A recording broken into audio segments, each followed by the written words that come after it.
What do you think about the food, by the way? Disgusting. No, it was great. We had a really, really nice dinner yesterday. Rebecca, thank you so much for being with us. It's you for great to having meet me. you, by the way. I mean, how do you feel about the event? What was your expectations before coming here, and what do you feel right now? That's always a good question because I've been trying to make this a mission, of myself to get to know as many industries around the globe as we talked about before in the past couple of years. And when I got the invitation, it was like Sham and I talked about this, and Sham was like, they would really like to have you. I was really excited because Turkey has been on the top of my list, and I really don't know anything about the local industry.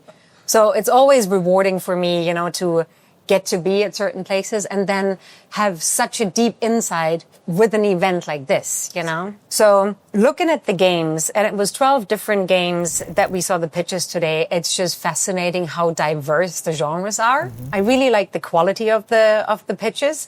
There is something to be said about having a little bit more structure or an idea or a plan of what you want your game to be and what are your plans in terms of, do you want publishing? Do you want to self-publish the game, and just having a better plan about this. But everyone here is incredibly welcoming. I learned a lot about the local industry. It was fascinating. And I'm so glad, to come back at any time if you'll have me. So my second question, you mentioned about the 12 studios.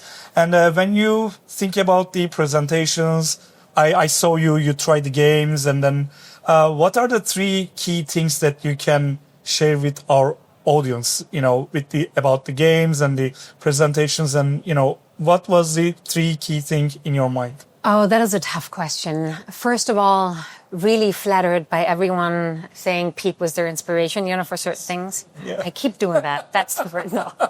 That is a really tough question. I think everyone has their passion and the idea of why they're working on the game that they're working on. Perfect. So keep doing on what you're doing, keep going after your passion. Take feedback from outside, build up the community early on, but don't let them dictate you, right? Okay, yeah. You got to stay true to what you want to achieve with the game or the project that you're working on, because ultimately, most of the indie devs, they're in it because of their passion, right? And because they have an idea and they have a certain game that they grew up with, and now they want to perceive a career in this field, and just go for the gameplay that they would like to play themselves. So just stay true to that.